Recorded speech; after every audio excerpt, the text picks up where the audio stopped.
deep beneath the earth, where shadows dance in the flickering light of torches, and the air hangs thick with dust and anticipation. Two miners named Mogu and Garr chip away at a wall of stone and chrysamore.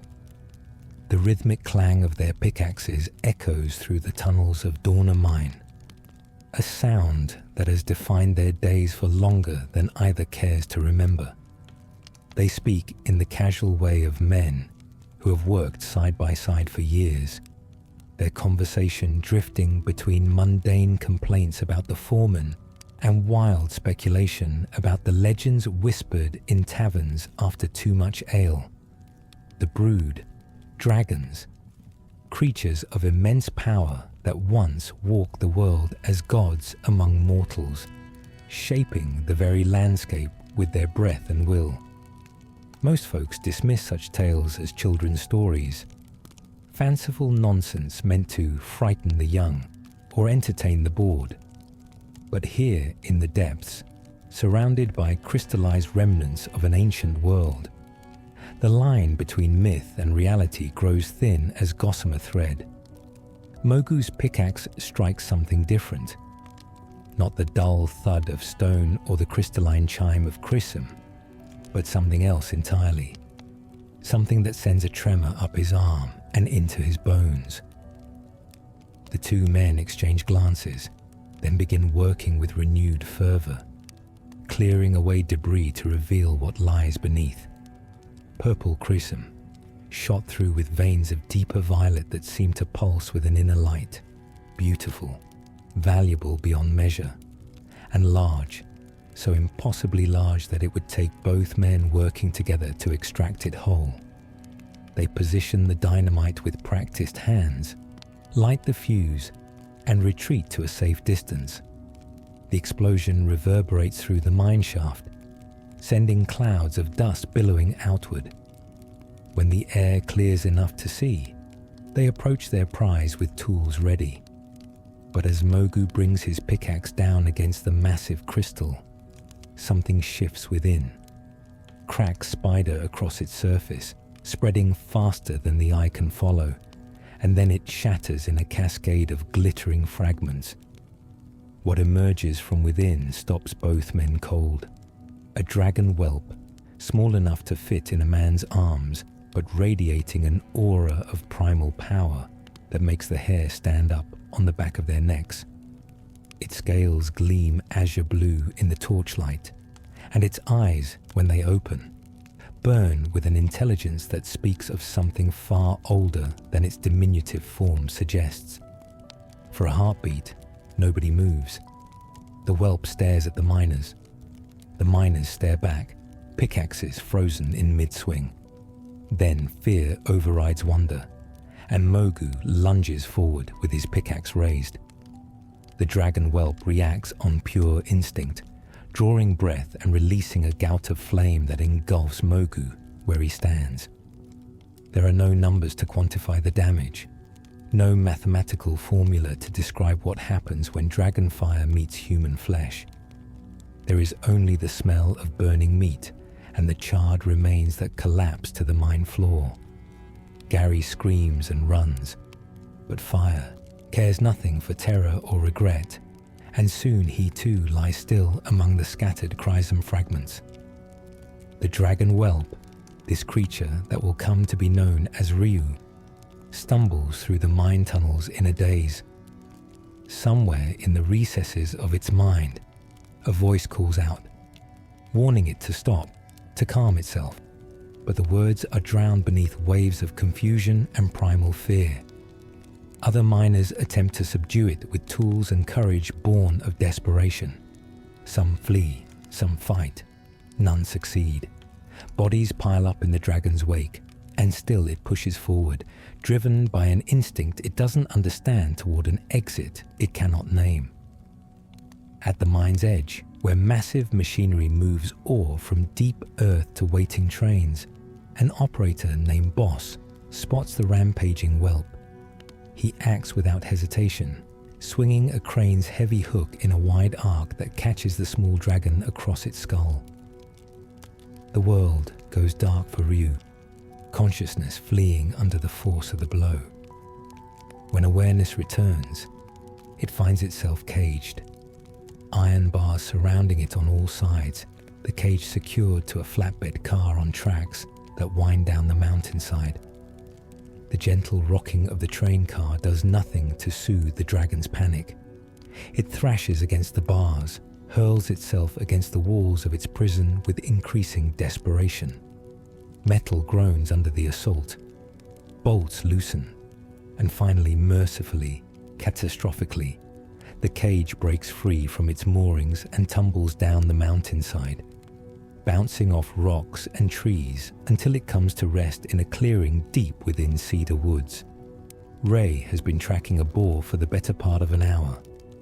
His stomach growls with a hunger that has become his constant companion. A reminder that life as an orphan thief on the fringes of civilization offers little in the way of regular meals. The tiger-like features of his warren heritage serve him well in the hunt, his enhanced senses allowing him to move silently through the underbrush, to read the subtle signs of his prey's passage. He's close now, so close he can hear the boar's rhythmic breathing, can see the rise and fall of its flank through a gap in the foliage. Then a tremendous crash shatters the forest's peace. Birds explode from the canopy in a cacophony of alarm calls. The boar, startled beyond reason, bolts in the opposite direction and is gone before Ray can so much as curse. There goes his dinner.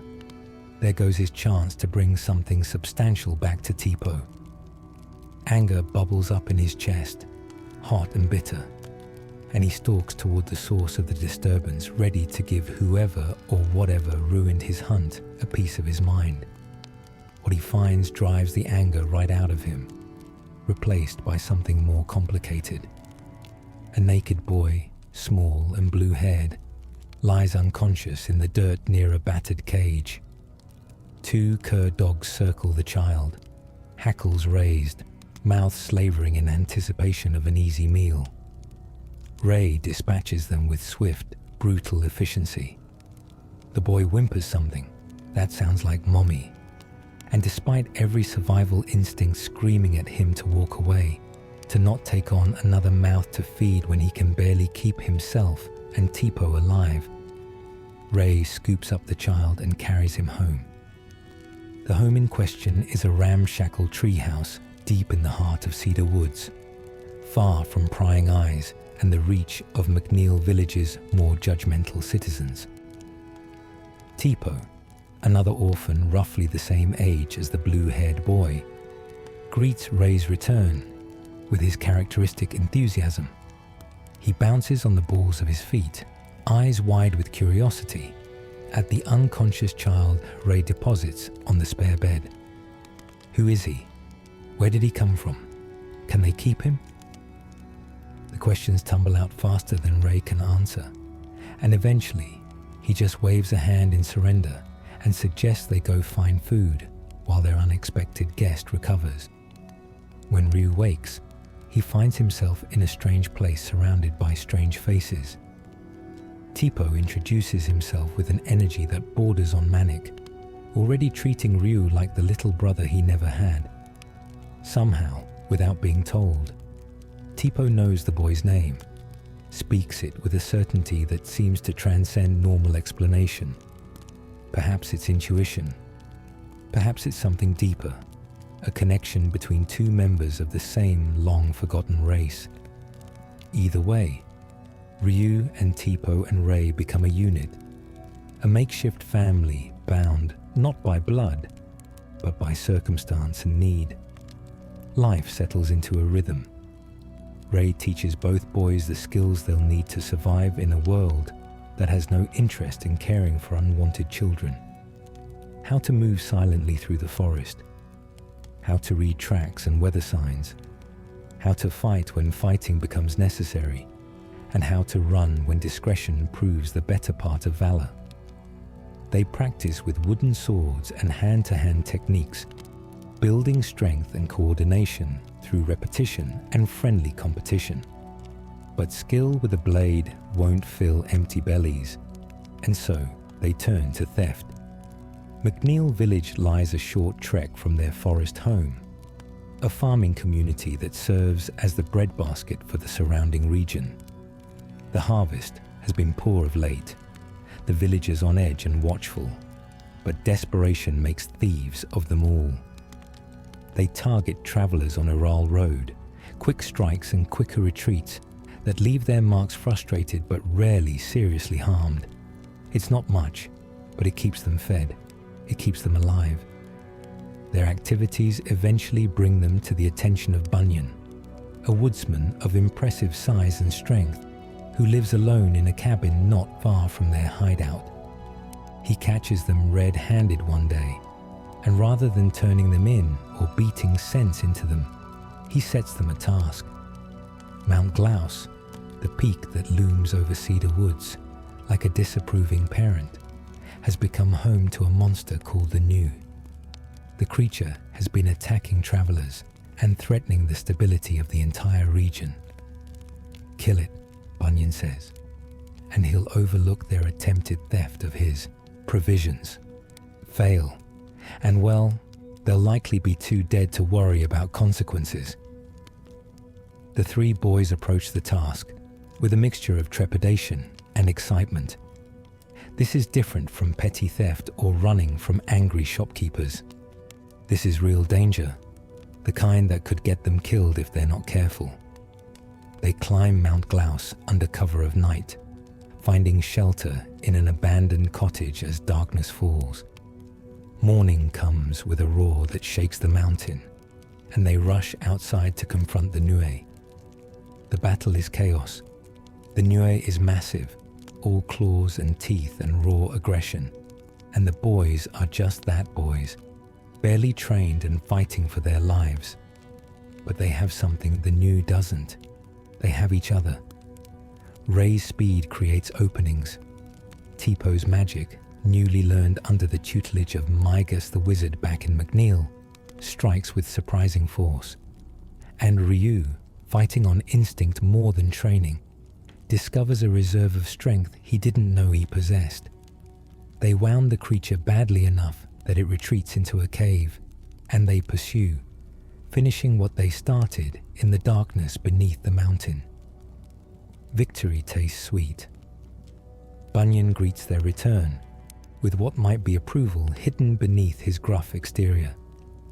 The villagers of McNeil, learning that the three orphan thieves slew the Nue, regard them with new respect.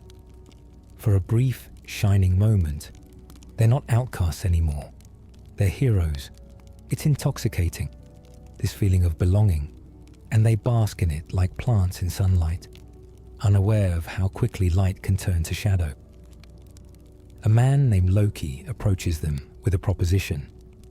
McNeil Village suffers under the tyranny of its corrupt mayor, a man who taxes his people into poverty and hoards the proceeds in his manor like a dragon guarding gold. The mayor's greed knows no bounds, and the people suffer for it. But what if someone were to sneak into the manor and steal back the tax money? What if that money were returned to the farmers who need it to survive the coming winter? Surely such an act would be justice, not theft. Surely the boys would be doing a good thing. Ray is skeptical. Teepo is enthusiastic. Ryu, as always, goes along with the group consensus, his silence mistaken for agreement, rather than the simple truth that he doesn't have strong opinions on much of anything yet. They agree to Loki's plan, and under cover of night, they make their move on McNeil Manor. The manor is larger than it appears from the outside, a sprawling complex of rooms and corridors that speak to wealth accumulated over generations.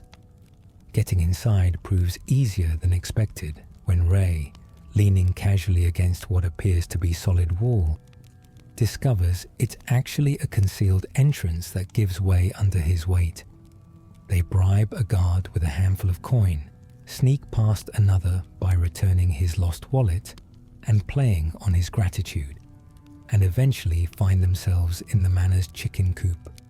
where Teepo's suggestion to steal some eggs awakens the wrath of Rocky, a rooster of truly impressive size and ferocity. The resulting battle alerts the guards, but the panicked chickens fleeing in all directions provide enough of a distraction that Ray can peel away and act as decoy, while Ryu and Teepo slip deeper into the manor proper. This is where things turn strange. The interior is infested with ghosts, spirits of previous McNeil family members, who seem none too pleased about intruders in their ancestral home. The spectral guardians attack with surprising ferocity, but the silver knife Ryu obtained from a fish merchant cuts through supernatural flesh with the same ease it would carve through mundane meat. They fight their way to the roof, retrieve a grappling hook that allows Ray to rejoin them, and descend into the heart of the manor where Mayor McNeil keeps his ill-gotten gains.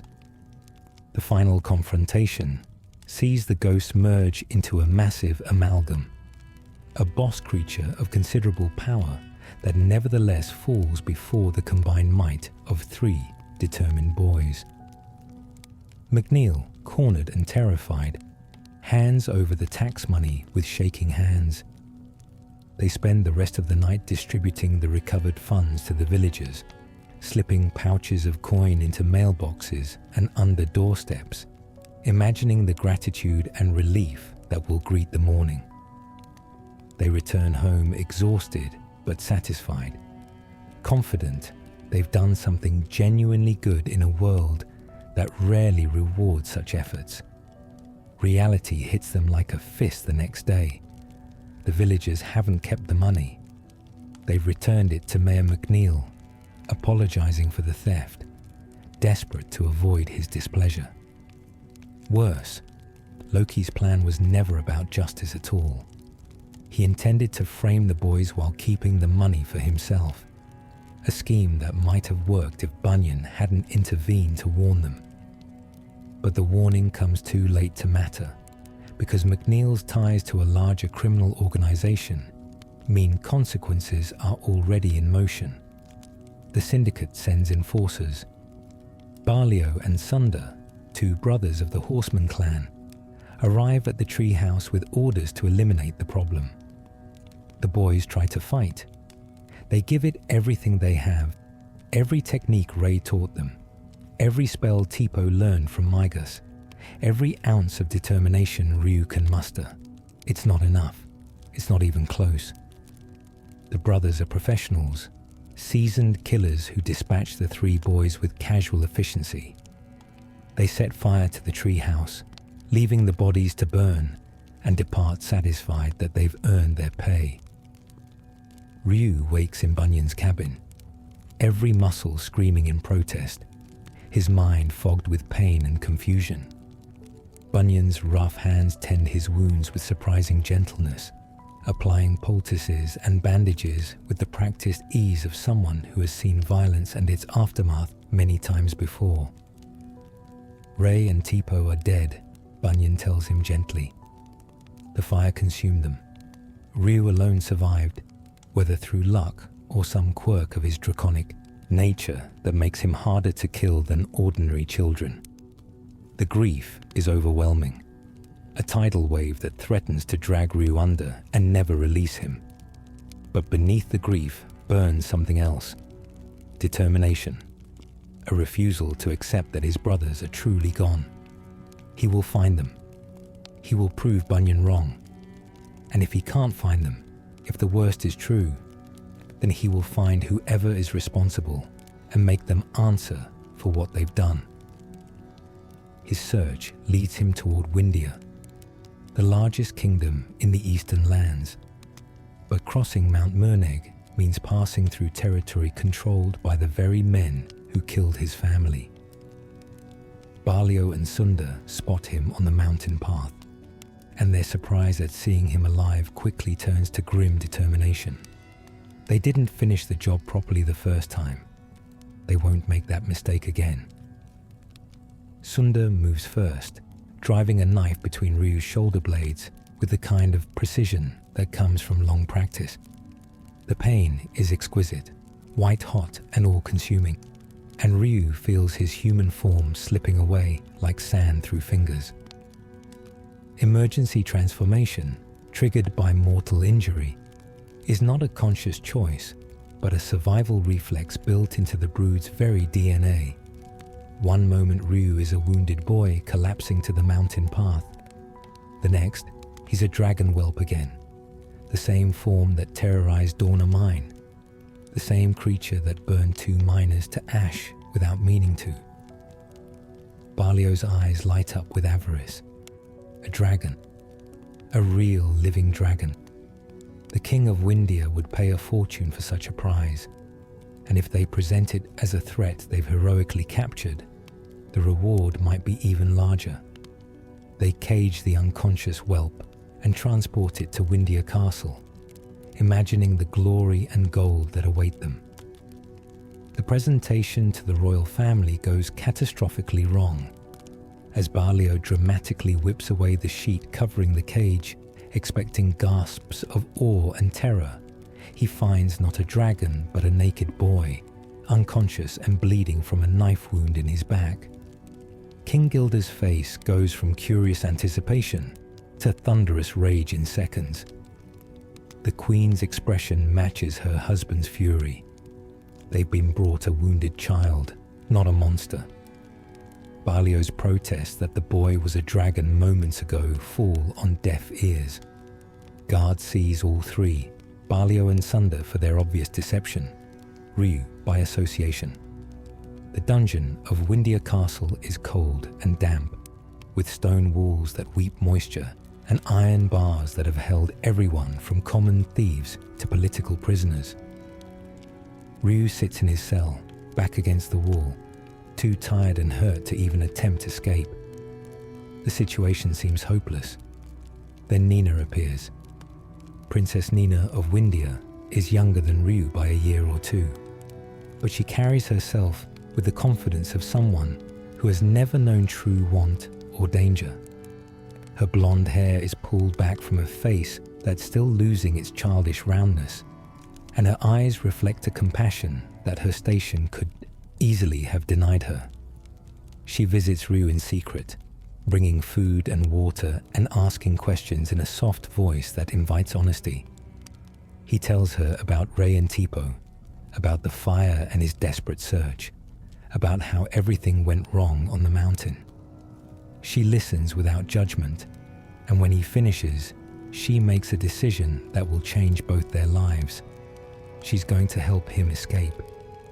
Not just him, but the 2 brothers as well, because despite their obvious criminality, they don't deserve execution for what amounts to a case of mistaken identity. The plan is simple. She'll unlock the cells and they'll all run together, slipping out of the castle before the guards realize what's happening. It's the kind of plan that relies on luck and timing rather than careful strategy, which means it's doomed from the start. Barlio and Sunder betray her immediately. Of course they do.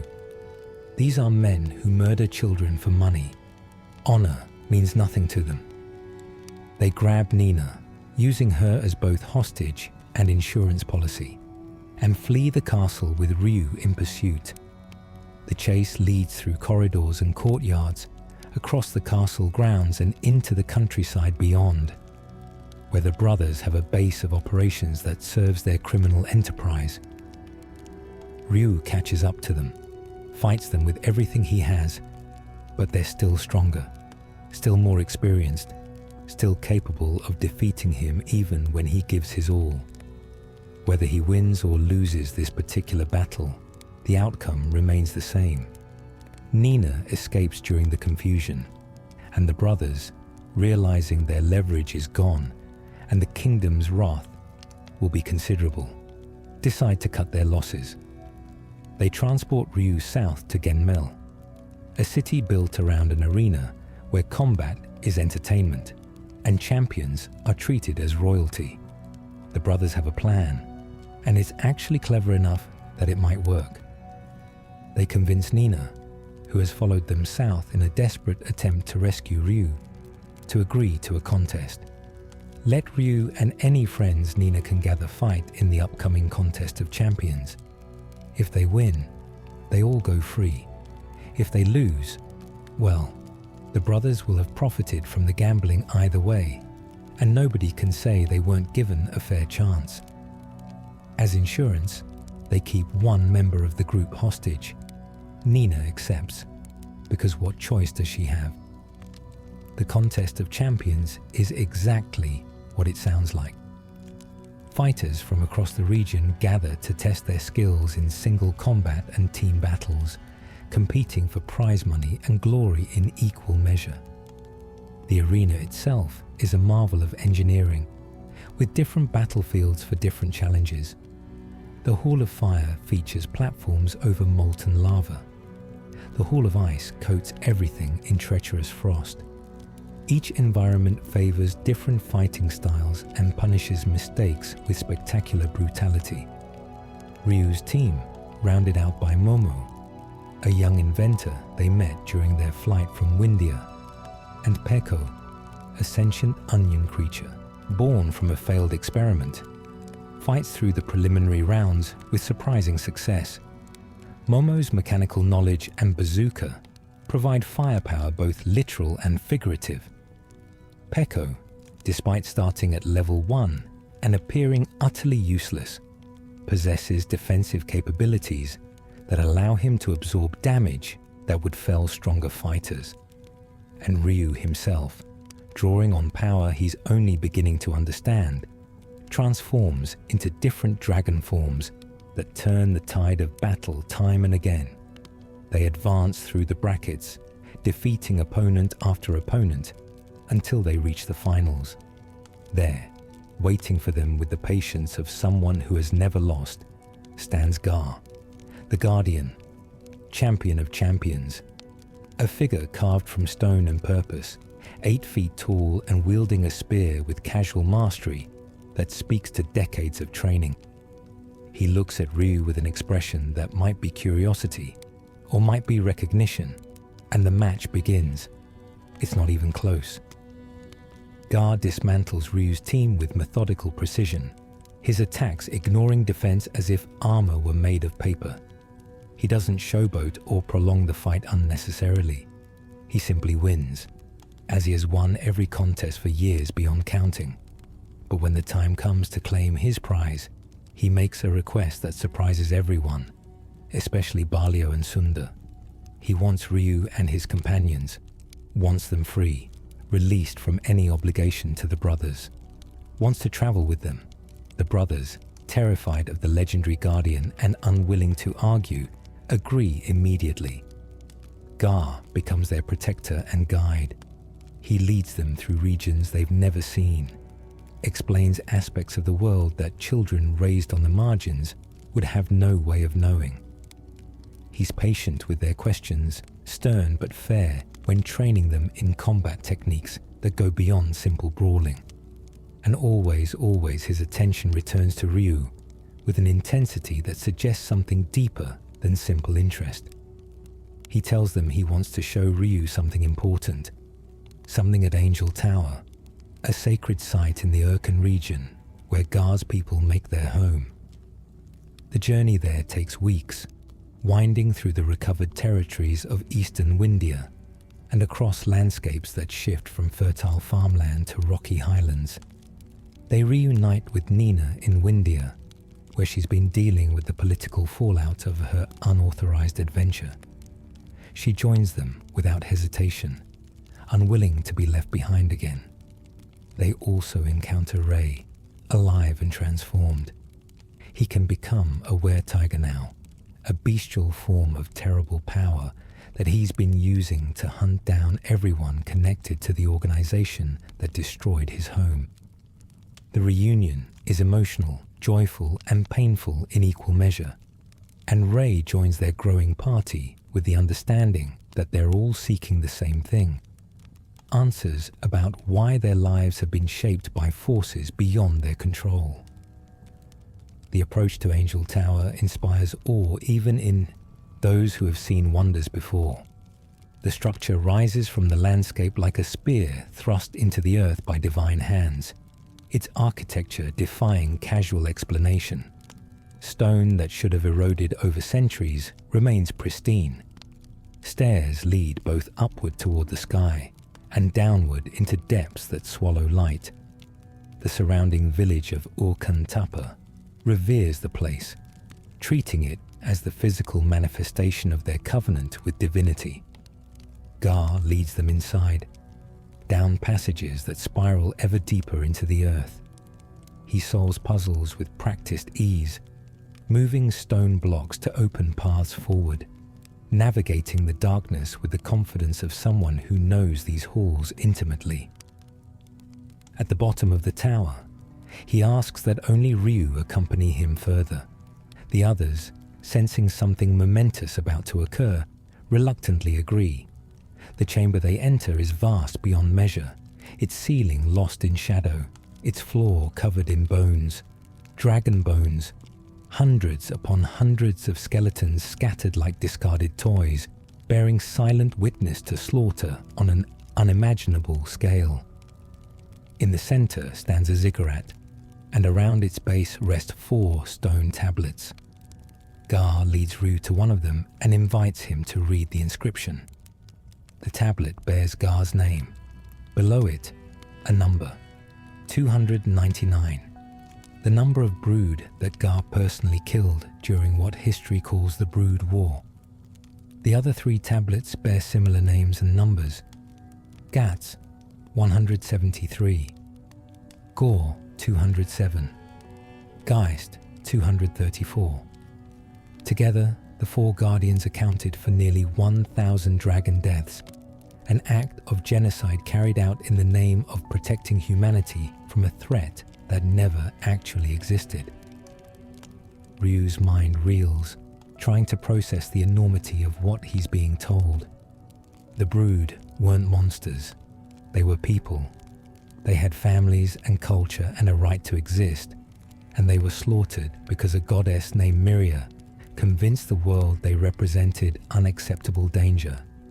And Garr, who has been kind to him, who has protected him and trained him and treated him with something approaching fatherly affection, is personally responsible for hundreds of those deaths. Garr draws his spear and levels it at Ryu's chest.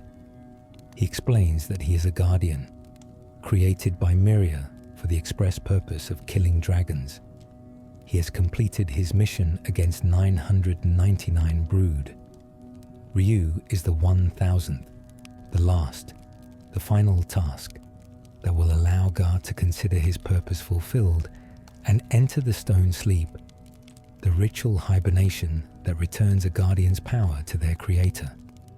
He apologizes, acknowledges that Ryu has been nothing but innocent in all of this, but insists that duty must be honored regardless of personal feelings.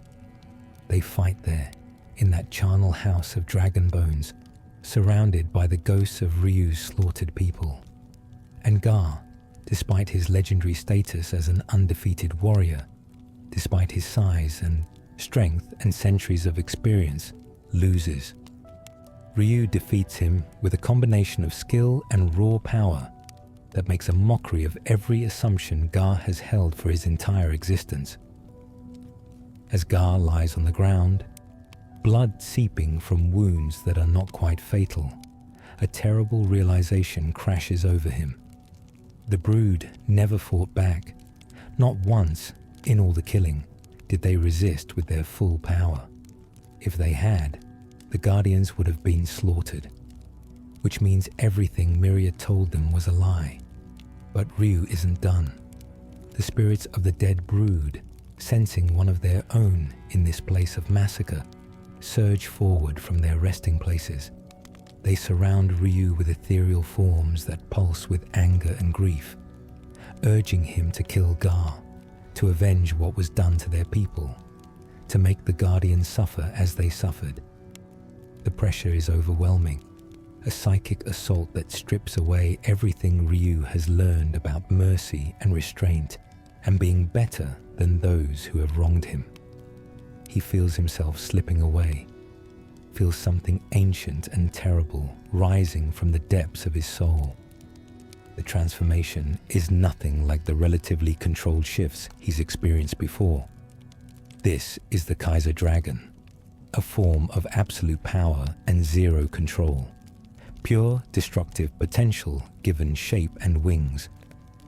Ryu's consciousness retreats before its fury, unable to do anything but watch from behind his own eyes as the Kaiser lashes out at anything and everything in range. The tower shakes. Stone cracks. Garr, still injured from their fight, can only watch in horror as the dragon he couldn't defeat becomes something he couldn't hope to survive fighting. Then, mercifully, terrifyingly, the Kaiser Dragon spreads its wings and launches itself upward, smashing through stone and earth to reach the open sky, vanishing into the distance with a roar that echoes across the entire region. Years pass. The world moves on. Nina returns to Wyndia and assumes more responsibilities in preparation for eventually taking the throne. Momo continues her father's work, developing new technologies and trying to understand the ancient machines that litter the landscape. Peco returns to the Yggdrasil tree that gave him life, communing with the ancient plant god and learning secrets of a world that existed before humanity's rise. Ray throws himself into his were-tiger form, hunting those who profit from others' suffering, trying to outrun memories that give him no peace. And Garr searches. He dedicates every day to finding Ryu, driven by guilt and a desperate need to understand what really happened during the Brood War. His search eventually leads him back to Dauna Mine, where rumors speak of another dragon sighting. He offers his services to the terrified miners, promises to handle the creature, and descends into the depths alone. There, in tunnels lit by the eerie glow of chrysum deposits, he finds a dragon whelp running wild. He strikes it with carefully measured force, triggering the emergency transformation that shifts it from dragon to human form. The whelp becomes a young man, perhaps 17 or 18 years old, naked and disoriented, but unmistakably the boy Garr has been seeking. Ryu has no memory of the intervening years. His consciousness retreated so far during the Kaiser transformation that he's been essentially dormant, driven only by animal instinct, surviving but not truly living. Garr leaves him clothes and weapons and promises that Ryu can kill him whenever he wishes, an acknowledgement that such vengeance would be entirely justified. Ryu, still processing everything, chooses mercy instead. They leave the mine together, guardian and brood, united by shared trauma and a need for answers that only one being can provide. They need to speak with Miria to learn why the brood had to die and whether the goddess will offer justification or merely confirm that gods can be just as cruel and capricious as the mortals who worship them. Their journey takes them through a world that has changed in subtle ways during Ryu's absence. The technology that was rare when he was a child has proliferated, with ancient machines being excavated and repaired despite nobody truly understanding how they work. Strange contamination affects certain regions, turning them into toxic wastelands where normal life cannot survive. And everywhere, whispered references to the goddess, to her protection and her demands, to the safety she provides in exchange for absolute obedience. They encounter Ray on Ogre Road, where the were-tiger has been terrorizing travelers in a rage he can barely control. The reunion is violent at first, Ray attacking before recognizing his friend. But once clarity returns, they embrace with the fervor of siblings reunited after presumed death. Ray explains his journey through grief and anger, how he thought Ryu and Teepo died in the fire, how he spent years hunting the organization responsible. The pain in his voice when he speaks of Teepo is raw and immediate, a wound that time has done nothing to heal. They find Nina in McNeil Village, where she's personally overseen the arrest of the corrupt mayor and dismantling of his connection to the larger criminal syndicate. She's grown into her role as princess, carrying herself with authority tempered by genuine compassion. But the moment she sees Ryu, the royal bearing falls away and she runs to him with tears streaming down her face. The embrace they share speaks to bonds forged in fire and fear, relationships that go deeper than friendship or duty. Reunited, the group continues toward Angel Tower, but this time with different purpose. Garr wants to attempt the stone sleep, hoping the ritual will connect him more directly with Miria and allow him to demand answers about the lies she told. But when they reach the tower, they discover something that changes everything. A woman, impossibly beautiful and radiating power that makes the air itself shimmer, stands trapped within a crystalline prison on one of the tower's upper levels. This is Deis, one of the most ancient beings in existence, a sorceress of such power that even gods think twice before crossing her. She has been sealed here for centuries, imprisoned by Miria for reasons that become clear as they speak with her. Deis knows the truth about the Brood War. She knows why Miria ordered the genocide, and she knows where the goddess can be found. Information she shares freely once they break the seal that binds her. The Brood weren't killed because they were evil or dangerous, Deis explains. They were killed because they represented potential. The Dragon Clan possessed the capacity for incredible growth, their power scaling with their understanding and experience in ways that could eventually rival or exceed even Miria's divine might. More than that, they were curious, innovative, driven to explore and experiment and push boundaries. In a world where the goddess demanded stagnation as the price of safety, such beings could not be tolerated. But that's not all. Deis reveals something even more disturbing. The Brood weren't native to this world at all. They came from somewhere else, brought here by ancient summoning rituals similar to those that brought Miria herself. And there are others like them, hidden away in various corners of the world, remnants of a time when multiple godlike beings walked the earth openly. One such place is Dragnir, an isolated village far to the west, inhabited by the last survivors of the Dragon Clan. If Ryu wants to understand what he truly is, what he's capable of becoming, he needs to go there. The journey to Dragnir is long and arduous, taking them through territories they've never explored. They cross deserts where the sun beats down with furnace intensity, and ancient ruins jut from the sand like the bones of fallen giants. They navigate forests thick with vegetation that seems almost hostile in its density, where the paths twist back on themselves and directions become meaningless. They pass through settlements where people worship Miria with fervor bordering on mania, where speaking against the goddess or questioning her dictates is treated as heresy worthy of immediate punishment. In one such town, they witnessed the public execution of a man whose only crime was suggesting that humanity might be capable of solving their own problems without divine intervention. The crowd cheers as he's put to death, celebrating the removal of dangerous thinking from their midst. Nina is horrified, her sheltered upbringing in Wyndia having protected her from the worst excesses of religious zealotry. Garr watches with an expression that might be guilt or might be resignation, recognizing in the crowd's blind faith the same willingness to accept authority without question that led him to slaughter hundreds of innocent beings.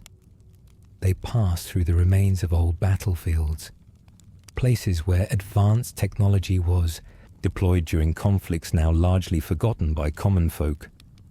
Craters mark where weapons of terrible power were detonated, twisted metal structures jut from the earth at impossible angles, their original purposes obscured by centuries of weathering.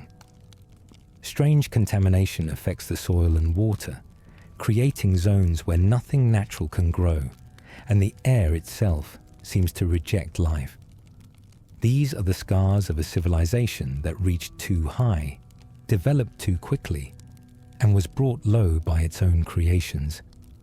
Momo studies the ruins with scholarly fascination, taking notes and making sketches, trying to reverse engineer principles from fragments and debris. She explains to anyone who will listen that this technology isn't mysterious at all, merely advanced, built on principles of engineering and physics that can be understood and replicated with sufficient study.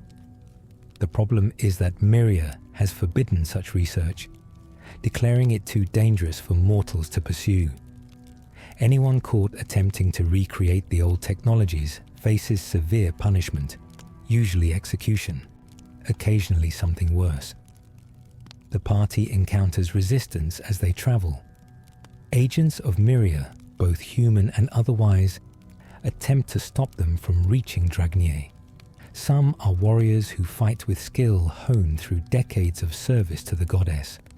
Others are monsters, creatures twisted by exposure to divine power or ancient magic, set loose as guardians to prevent unauthorized access to forbidden knowledge. Each battle takes its toll, wearing them down physically and emotionally, forcing them to question whether the answers they seek are worth the price they're paying to find them. Peco, the silent onion creature who rarely speaks and communicates mostly through gestures and empathic impressions, becomes increasingly agitated as they approach Dragnea.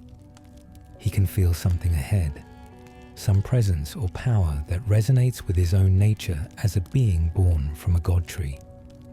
The Yggdrasil that gave him life is connected to something older, something that predates even Wyndia's arrival in this world, and that ancient consciousness is trying to tell him something important. When they finally reach Dragnea, they find a village that time has forgotten. The buildings are constructed in architectural styles that haven't been used for centuries, incorporating design elements that speak to a culture fundamentally different from the human kingdoms that dominate the modern world. The inhabitants are few in number, perhaps 50 or 60 individuals total, and all of them bear the same distinctive features: pointed ears, scales on their forearms and along their spines, eyes that reflect light like a cat's. These are the Dragneas, the last remnants of the dragon clan, living in isolation because the alternative is extinction. Elder Jono greets them with a mixture of surprise and resignation. He's been expecting someone like Ryu to appear eventually. The fact that the boy has survived this long has grown strong enough to reach Dragnea, despite all the forces arrayed against the brood, suggests that Wyndia's genocide might have been less complete than she intended. He invites them into his home, offers them food and rest, and begins to explain the history that textbooks have conveniently omitted. The brood were summoned to this world thousands of years ago by human mages who wanted protectors and guides, beings of power who could help humanity navigate the dangers of a world still largely wild and untamed. The dragons accepted this role willingly, seeing in humanity a species with potential worth nurturing. They shared knowledge, taught skills, helped build the foundations of civilization that would eventually produce kingdoms like Wyndia and Lan. They asked nothing in return except the freedom to exist and explore and continue their own development alongside the species they'd been summoned to help. For a time, this arrangement worked beautifully. Human civilization flourished under the brood's guidance. Technology advanced, culture developed, cities rose from wilderness, and the wild places became less threatening as humanity learned to thrive in them. But then Wyndia arrived, summoned by mages who wanted an even greater power. a true goddess to protect them from threats both external and internal. She looked at the world these mages had built with the brood's help and saw something that terrified her. Potential. Myria came from a world destroyed by technological advancement. Her own people had developed weapons capable of annihilating their entire civilization.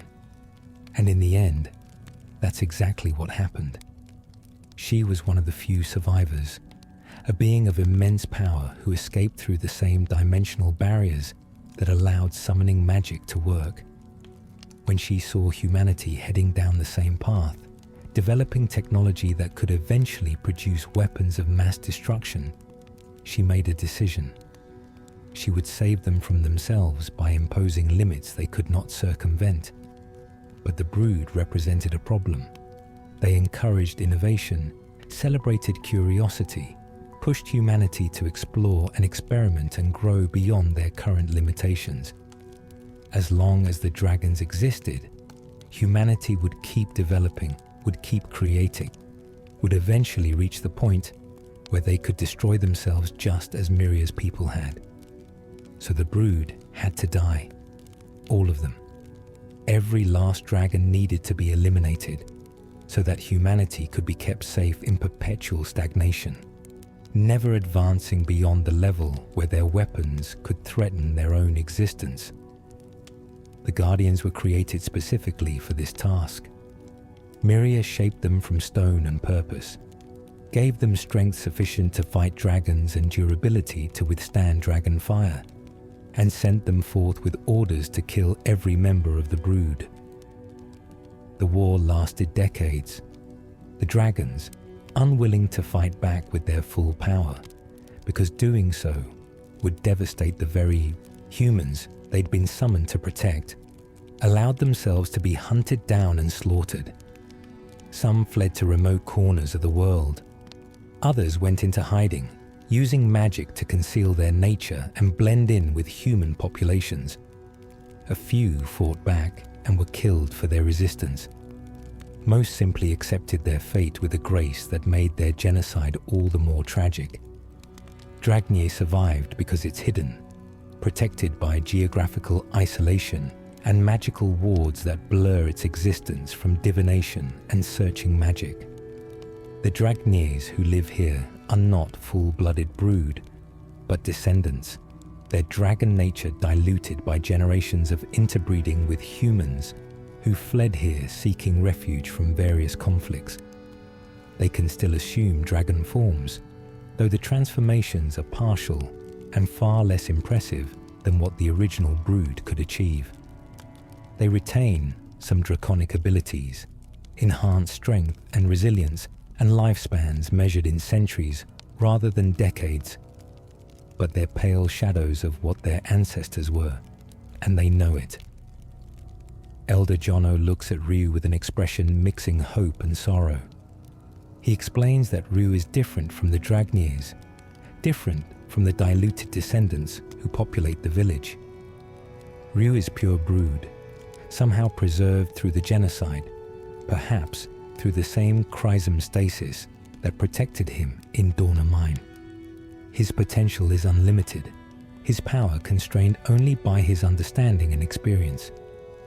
He could become as strong as the ancient dragons of legend, the ones who reshaped continents with their breath and communed directly with the fundamental forces of reality.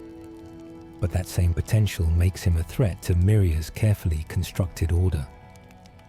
The Elder teaches Ryu about dragon meditation, techniques for controlling and channeling his power more precisely. He explains the different forms a dragon can assume, each one representing a different aspect of draconic nature and suited to different purposes. The Azure dragon emphasizes speed and precision. The Tiamat focuses on raw elemental fury. The warrior dragon balances offense and defense, and the Kaiser, the form that Ryu slipped into during his confrontation at Angel Tower, represents pure destruction untempered by conscious control. Mastering the Kaiser requires facing and integrating the rage and grief that triggered its emergence, a process that cannot be rushed or shortcut through technique alone. The village has one more crucial piece of information to share. Station Myria, the goddess's physical location, lies at the center of the ocean, accessible only by ancient transport technology that the Dragnirs have maintained in secret for generations. The station is heavily defended, surrounded by monsters and guardians and automated defense systems that have killed everyone who attempted unauthorized approach. But there is a way in, a back door that the original builders of the station included, accessible only to those who possess certain dragon genes. Ryu can enter where others cannot, can reach Myria directly and demand the answers he seeks. But first, they need to address a more immediate problem. Peco's increasingly frantic attempts to communicate something important finally break through when they visit the Yggdrasil tree at the heart of Dragnir. The ancient plant god has been trying to warn them about a threat approaching the village, something powerful and familiar and driven by ideology that has curdled into fanaticism. Teepo is alive. The revelation hits Ray like a physical blow. His best friend, the brother he thought died in the fire at the treehouse, survived somehow and has spent the intervening years on a very different path. While Ray descended into rage and Ryu slept as a dragon, Teepo found religion. He converted to Myria worship with the fervor of someone who needs absolute answers to make sense of a world that has been nothing but cruel to him. He rose through the ranks of the goddess's followers, distinguishing himself through dedication and willingness to do whatever she commanded without question or hesitation. And now, having learned that Ryu and Ray not only survived, but are actively working against Myria's interests, he's coming to stop them. The confrontation happens at the edge of Dragnir, where Teepo arrives with a contingent of believers armed with weapons and conviction in equal measure.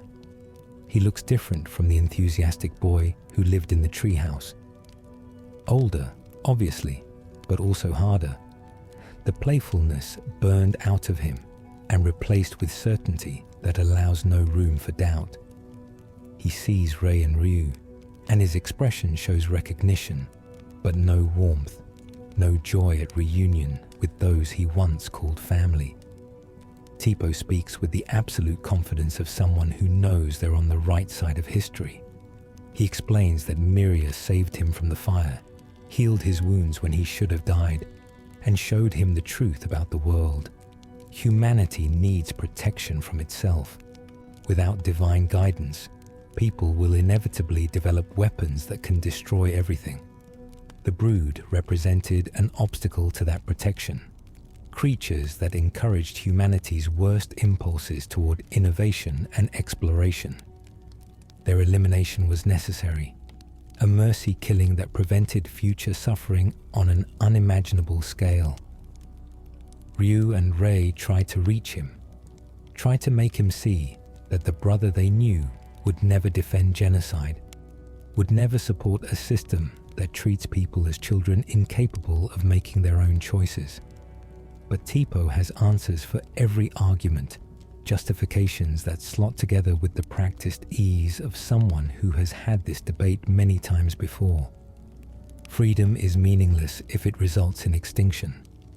Choice is worthless if all choices lead to destruction. Better to be safe and constrained than free and doomed. The battle that follows is heartbreaking. They're fighting not an enemy but a brother, someone they love, who has become convinced that love requires him to stop them by any means necessary. Teepo fights with skill that suggests years of training, his magic refined beyond anything Mygas could have taught him, his tactics incorporating techniques that Myria's followers have perfected over centuries of eliminating threats to her order. He summons creatures to fight alongside him, binds Ray with magic that suppresses his were-tiger transformation, focuses his most devastating attacks on Ryu, with the understanding that the dragon represents the greatest threat. The fight takes them through the village and into the surrounding forest, destructive magic scarring the landscape and sending Dragnir fleeing for shelter. Peco attempts to intervene, using his connection to the Yggdrasil to create barriers and obstacles that might separate the combatants without killing anyone. But Teepo has no interest in mercy or negotiation. He believes utterly in his cause, convinced that he's preventing catastrophe by stopping Ryu from reaching Myria. Eventually, inevitably, Ryu and his companions gain the upper hand. Teepo's followers lie scattered and unconscious, removed from the fight through non-lethal force. Teepo himself, wounded and exhausted, kneels on the forest floor with nothing left to throw at them except words. He begs them to stop, to turn back from the path they're on, to accept Myria's protection and live safely within the boundaries she's established. He tells them that confronting the goddess will only end in their deaths, that she's too powerful to oppose, that resistance is not just futile but actively harmful to everyone they claim to care about. Ray asks the question that has been tearing at him throughout the entire fight. Why? Why did Teepo choose Myria over the brothers who loved him? Why did he embrace the ideology of those who wanted the brood dead? Teepo's answer is simple and devastating. Because the alternative is chaos. Because without Myria's guidance, humanity will destroy itself, and everyone Teepo cares about will die screaming in the fires of their own hubris. Better to serve a harsh goddess than to risk a future where nothing and no one survives. They leave him there, alive but defeated, knowing that anything they could say would bounce off the walls he's built around himself. The pain of that separation cuts deeper than any wound suffered in combat. But they cannot turn back now, cannot abandon their quest just because someone they love has chosen the other side. They return to the village, make final preparations, and use the ancient transport technology to reach Station Myria. The station is exactly as described, a massive structure floating at the center of the ocean, defying conventional physics through technology that might as well be magic for all they understand its operating principles. The exterior bristles with weapons and defensive systems, automated guardians that attack anything approaching without proper identification. The interior is a labyrinth of corridors and chambers, each one presenting new challenges and horrors. They encounter failed experiments, creatures that Myria created and then discarded when they proved unsuitable for her purposes. They fight through corrupted ecosystems contained within massive biodomes, artificial environments where evolution has been guided and accelerated to produce organisms specifically designed for combat. They navigate areas flooded with radiation or toxic gas, environmental hazards that would kill normal humans but merely inconvenience beings with draconic resistance or magical protection. The deeper they penetrate into the station, the more they learn about Myria's true nature. She's not a goddess in the traditional sense, not an omnipotent being who shaped reality with a thought. She's a survivor, powerful but not invincible, immortal but capable of being killed, driven by trauma that has convinced her that control is the only path to safety. The destruction of her homeworld haunts her still, colors every decision she makes, justifies atrocities in the name of preventing repeat catastrophe. They find records of previous civilizations that Myria encountered or created, each one guided toward a certain level of development, and then frozen there, prevented from advancing further by divine decree. Some accepted their limitations and built stable societies within the boundaries she established. Others rebelled, attempting to break free from her control, and were destroyed so thoroughly that nothing remains except scattered references in ancient texts, the brood fell into the latter category, too independent and too encouraging of innovation to be tolerated. The records also reveal something unexpected. Myria is dying. Not quickly, not in any time frame that matters to mortals, but dying nonetheless. Her power requires worship to sustain it, faith channeled into divine energy that maintains her existence and abilities. As humanity has grown more self-sufficient, as education and technology have spread despite her attempts to suppress them, fewer people pray with the absolute devotion she requires. In another few centuries, perhaps millennia at most, she'll fade entirely unless she can restore humanity's dependence on her protection. This explains the recent increase in monster activity, the strange contamination affecting various regions, the sense of growing crisis that has permeated the world. Myria is manufacturing threats, creating problems that she can then solve, reminding humanity why they need her. The brood's extermination was justified as protecting people from dangerous creatures, but the real danger was always humanity's own potential. And that's a threat that can never be completely eliminated, only suppressed. They reach the inner sanctum, the heart of Station Myria, where the goddess herself resides.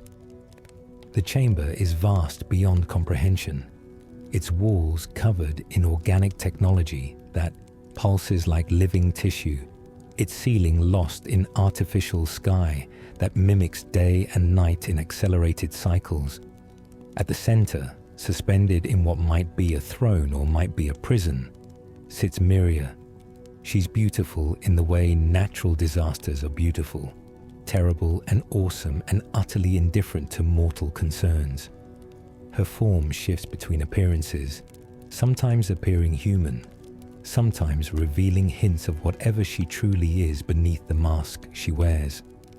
Power radiates from her in waves that make reality itself seem thin and fragile, as if her mere presence strains the fundamental laws that govern existence. She greets them without surprise, acknowledging that she's been watching their approach since they entered the station. She knows why they've come, knows the questions they want answered, and she's willing to provide those answers because she believes that understanding will convince them to submit rather than resist. She's had this conversation before with other rebels and idealists who thought they could change her mind or expose her as a tyrant. None of them succeeded. None of them ever do. Myria explains her philosophy with patient thoroughness. Humanity is inherently self-destructive, prone to developing technologies they lack the wisdom to wield responsibly. Left to their own devices, they will eventually create weapons capable of annihilating all life on the planet, and they will use those weapons because fear and nationalism and religious fervor override rational self-interest. She's seen it happen before on her own world, where civilization reached its apex and then destroyed itself in nuclear fire that left nothing alive except those with power enough to survive the apocalypse. When she was summoned to this world, she recognized the same patterns beginning to emerge. Humanity was developing metallurgy and engineering, mathematics and natural philosophy, all the building blocks that would eventually produce nuclear weapons and biological warfare and technologies even more terrible. The brood encouraged this development, saw it as positive growth, believed that knowledge itself was neutral and only application determined morality. But Myria knew better. She'd seen where that path led, and she could not allow it to happen again.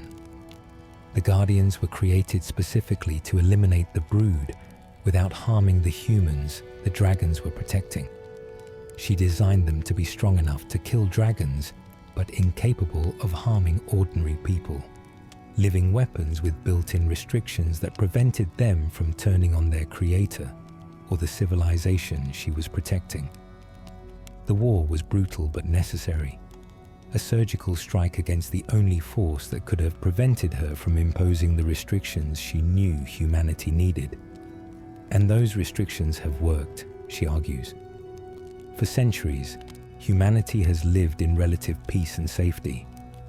Wars still happen, people still suffer, but the suffering is contained, manageable, incapable of escalating to extinction-level events. Technology has been frozen at a level where it can support civilization without threatening it. The old weapons lie dormant and forgotten, their operating principles lost to time and censorship. She has saved humanity from itself, and she will continue to do so for as long as she exists, because the alternative is unthinkable. Ryu listens to all of this, and when Miria finishes, he asks a single question. What gives you the right? What makes you think you can decide for every person who will ever live what choices they're allowed to make? What knowledge they're permitted to possess? What futures they're allowed to build? You're not protecting humanity.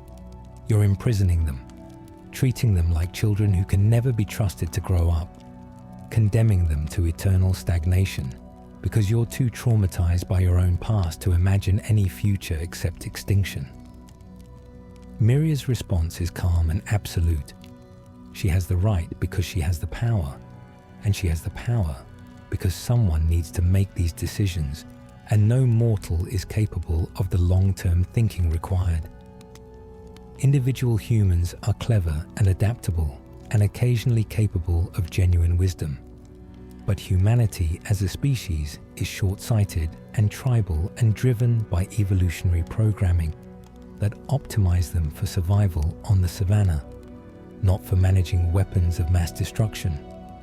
They will destroy themselves if given the chance. She's not being cruel or tyrannical. She's being pragmatic. The party is given a choice, the same choice that Teepo accepted. Submit to Miria's rule, accept her protection and the limitations it requires, and live safely within the boundaries she's established. Or resist, fight against divine power that has crushed every previous rebellion, and die knowing that nothing will change because of their sacrifice. She frames it as compassion, this offer to let them surrender with dignity, but there's no mistaking the threat underlying the words. Nina speaks up, her voice shaking but determined. She tells Miria that she's wrong about humanity, that people are capable of growth and wisdom and making better choices when given the opportunity to learn from mistakes. Yes, humans can be cruel and stupid and self-destructive, but they can also be kind and thoughtful and capable of building something beautiful even knowing it might not last. Safety without freedom is just another kind of death, slower and more subtle, but no less final. Garr, who has been silent throughout the confrontation, adds his own perspective. He tells Miria that she turned him into a weapon, programmed him with purpose, and then sent him to slaughter hundreds of innocent beings who trusted him to be better than that. The Guardians believed they were protecting humanity from monsters, but the real monster was always her, hiding behind justifications while committing genocide. He demands to know if she feels anything at all for what she did, if the screams of dying dragons ever haunt her sleep, if she has any capacity for remorse. Miria's answer is honest in its awfulness. She feels no remorse because remorse would imply she made a mistake, and she did not. Every dragon she ordered killed, every technology she suppressed, every rebellion she crushed, all of it was necessary to achieve the only goal that matters: humanity's survival. The individual lives lost along the way are tragic but acceptable prices to pay for preventing extinction. She would do it all again without hesitation, and she will continue doing it for as long as necessary. Ryu makes his decision then, the choice that has been building since he first learned about the Brood War. He refuses to submit. He refuses to accept that safety justifies tyranny, that survival requires surrendering everything that makes survival worthwhile. He will fight Myria, knowing he might die, knowing that victory might be impossible, because some things matter more than personal survival. The right to make choices, even wrong choices, even choices that lead to suffering, matters more than living as a pet in a divine cage. The battle that follows is the culmination of everything they've experienced, every skill they've learned, every bond they've forged. Myria fights with power that transcends normal understanding, reshaping reality itself to attack them from impossible angles, summoning monsters from other dimensions, manipulating time and space to create advantages that should make victory impossible. She is everything they've been told she is, a goddess in truth, capable of feats that would require divine power to accomplish. But they don't fight alone. The spirits of the slaughtered brood, the same entities that drove Ryu into the Kaiser transformation at Angel Tower, manifest in this place of power to lend their strength. Deus channels magic from outside the station, threading it through barriers that should block such intrusions, adding her considerable power to theirs. The Yggdrasil, speaking through Peco, contributes the life force of a plant that has survived for thousands of years, resilience made manifest. Even the Dragnier, hidden away in their village, send what support they can, prayers and hope and raw belief that change is possible. The tide shifts gradually, impossibly, as the party synchronizes their attacks and defenses in ways that transcend mere teamwork to become something approaching harmony. Ryu cycles through his dragon forms, each one suited to countering different aspects of Myria's assault. Nina's magic breaks through divine defenses that should be impenetrable.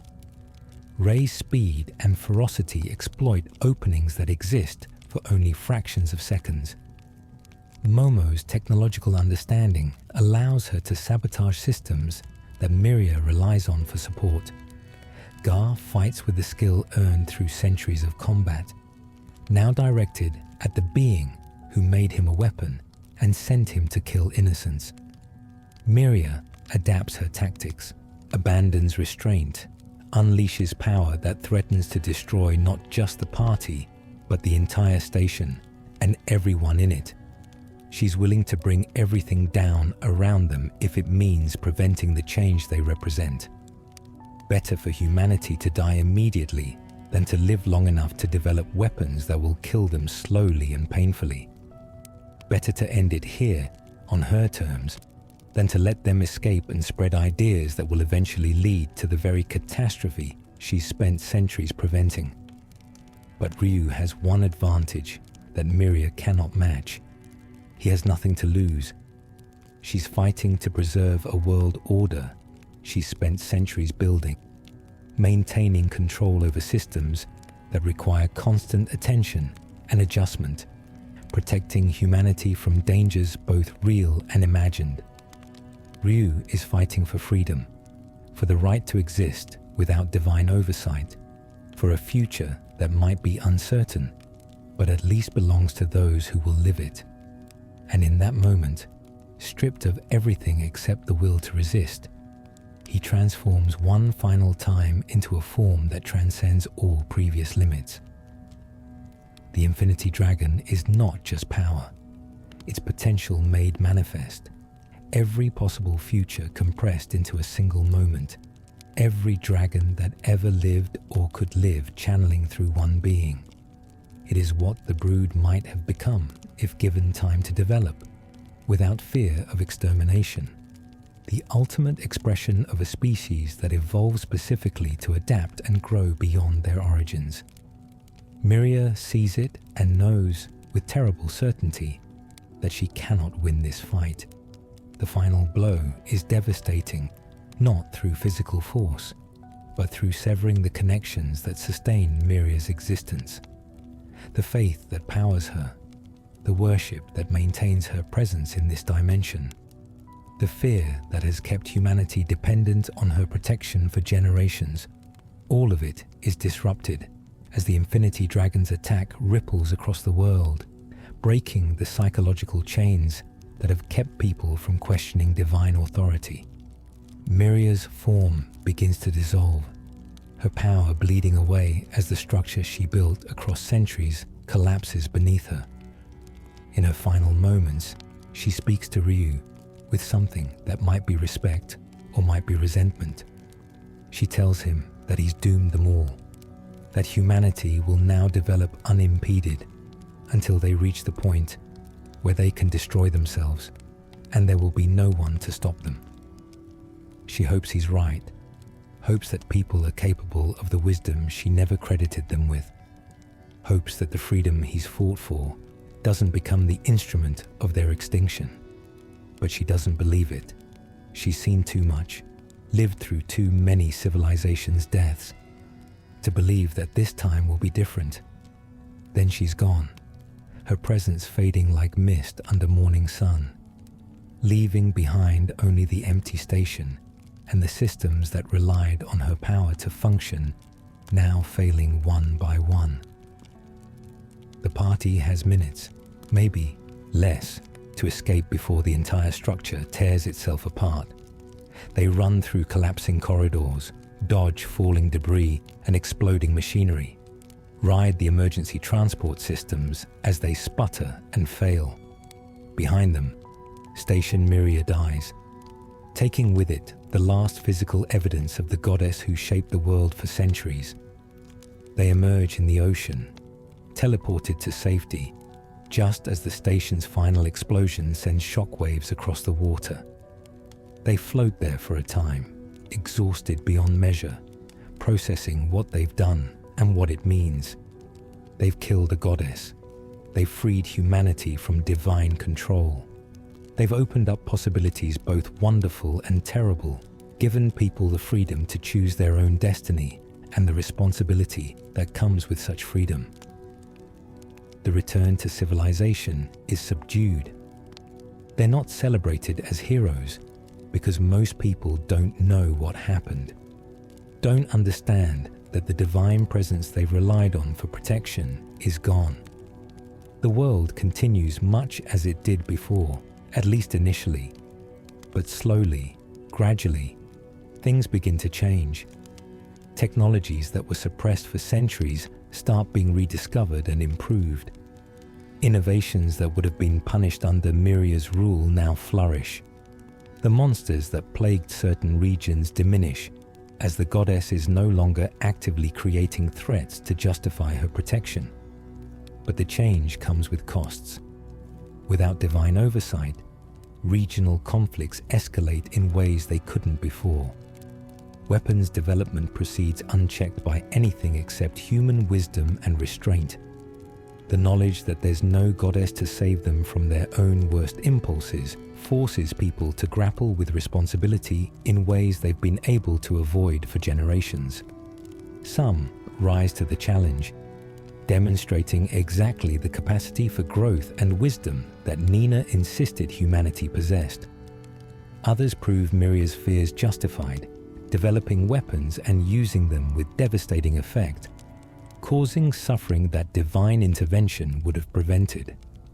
The party members go their separate ways, each dealing with what they've done in their own fashion. Nina returns to Wyndia, using her position to guide her kingdom toward responsible development, trying to ensure that freedom doesn't devolve into chaos. Momo continues her father's work, developing technologies that could improve lives or end them depending on how they're used, wrestling with the knowledge that her inventions might contribute to exactly the catastrophe Myria predicted. Garr wanders, seeking the other guardians, telling them the truth about what they did and why, offering them the chance to find new purpose in a world that no longer needs weapons designed specifically to kill dragons. Ray tries to rebuild something like the family he lost, reaching out to Teepo despite the ideological gulf that separates them. Their relationship is fractured, probably beyond repair, But there's still love, beneath the hurt and betrayal, still hope that someday they might find common ground. Peco returns to the Yggdrasil, communing with the ancient tree and helping to spread its influence across regions that need healing, growing forests where wastelands once dominated. And Ryu, the last true dragon, the being whose existence should have been impossible, chooses to remain in the world rather than following Miria's example and removing himself from human affairs. He lives quietly, helping where he can, learning what it means to exist without the weight of destiny or the shadow of genocide hanging over him. He cannot reverse what was done to the brood. He cannot bring back the hundreds of dragons who died simply for existing, but he can honor their memory by living the life they were denied, by pursuing knowledge and growth and connection, without fear of divine retribution. The game ends without definitive resolution, without claiming that Ryu's choice was unambiguously correct or that Miria's fears were entirely baseless. Humanity now possesses freedom and responsibility in equal measure, the capacity to build beautiful civilizations or destroy themselves completely.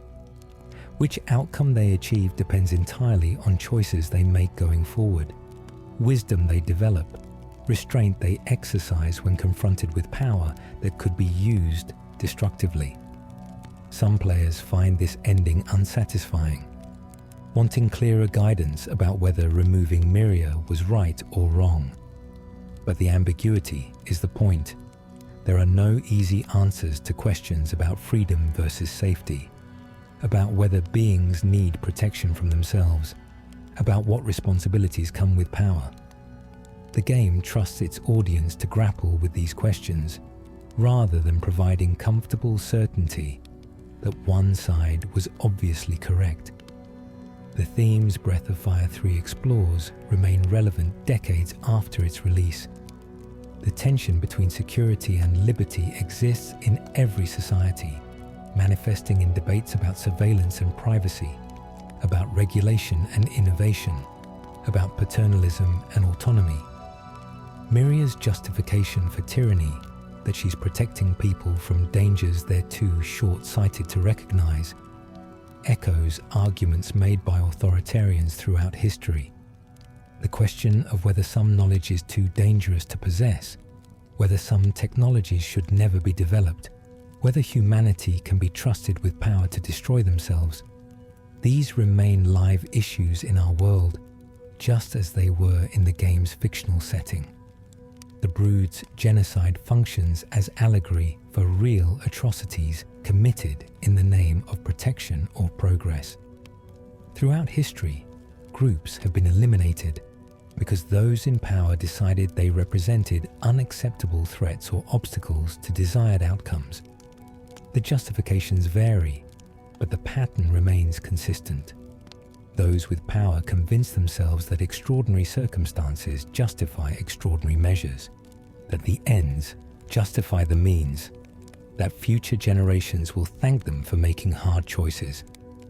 The Guardians, who carried out the slaughter believing they were protecting humanity, represent everyone who participated in atrocities while telling themselves they were just following orders or serving a greater good. Garr's arc specifically explores guilt and redemption in ways that resist simple resolution. He killed hundreds of innocent beings based on lies told by an authority figure he trusted. Learning the truth doesn't undo the harm he caused, doesn't bring back those he killed, doesn't absolve him of responsibility for his actions. The game refuses to offer him easy forgiveness or suggest that good intentions excuse terrible deeds. Instead, it shows him living with the weight of what he's done, trying to make amends not through grand gestures, but through consistent daily choice to be better than he was. The relationship between Ryu and his companions explores different kinds of connection and loyalty. Nina's dedication stems from genuine compassion and shared experience of adversity. Rei's bond is forged through years of makeshift family and the trauma of losing that family twice over. Momo joins seeking adventure and knowledge, finding cause worth fighting for along the way. Garr's loyalty is earned through guilt and genuine recognition of Ryu's worth as a person, rather than as a specimen of a species he was programmed to exterminate. Each relationship develops organically, rather than following the typical RPG pattern of instant devotion upon recruitment. The game's structure, beginning with Ryu as a child and then jumping forward to his adult self, allows for character development that feels earned rather than stated. We see him grow from a confused whelp who barely understands what he is into a young man capable of making world-changing decisions. The childhood section establishes relationships and trauma that inform his later choices. The adult section shows how those experiences shaped him, how the loss of Rei and Teepo and the years spent dormant as a dragon affected his psyche and worldview. The setting itself, a world where ancient technology lies scattered and half understood, raises questions about knowledge preservation and loss. The people living in Breath of Fire 3's world use machines they didn't build and can't replicate, operating on maintenance knowledge passed down through generations, but lacking fundamental understanding of principles underlying the technology. This creates dependency on artifacts from a vanished civilization, making innovation difficult when nobody comprehends why things work, only that they do when operated correctly. Miria's suppression of technological development makes tragic sense in this context. She watched her world destroy itself through weapons developed faster than wisdom to wield them responsibly. She sees humanity in Breath of Fire 3's world heading down the same path, rediscovering dangerous knowledge piece by piece, and she cannot bear to watch it happen again. Her trauma is legitimate, her fears are not unfounded, but her response transforms justified caution into unjustifiable tyranny. The game never pretends that removing Miria's control will lead to utopia. Characters explicitly acknowledge that freedom means freedom to fail catastrophically, to make choices with devastating consequences, to develop weapons that could end civilization. But they argue that infantilizing humanity forever, preventing growth because growth carries risk, is worse than allowing them to face dangers as mature beings capable of learning from mistakes. It's an argument about dignity and agency, about whether safety purchased through surrendering autonomy represents true safety at all. Teepo's role as antagonist in the game's later sections adds personal stakes to ideological conflict. He's not wrong about everything. His points about humanity's capacity for self-destruction have merit. His fear that removing divine oversight will lead to catastrophe is grounded in observable patterns of human behavior. But he's lost the ability to see nuance, to recognize that people are complex and capable of both terrible cruelty and profound compassion. His conversion to Miria worship represents what happens when trauma meets ideology that offers simple answers to complicated questions. The battle with Teepo hurts precisely because he's fighting for what he genuinely believes is right. He's not serving evil for personal gain or following orders blindly. He's converted to a philosophy that makes sense to him based on his experiences, and he's willing to kill his former brothers to defend that philosophy because he believes their victory will doom everyone he cares about. The game doesn't mock his position or present him as simply deluded. It shows him as someone who reached different conclusions from the same evidence, whose trauma shaped him differently than it shaped Rei. The supporting cast enriches the world through their own arcs and perspectives. Momo's relationship with her father and his legacy explores how children inherit both gifts and burdens from previous generations. Her father developed technologies that could help or harm depending on use, and she must decide whether to continue his work knowing it might contribute to future disasters. Peco's connection to Yggdrasil represents nature's perspective on human concerns, a consciousness that operates on timescales where individual lives barely register, but patterns across centuries become visible.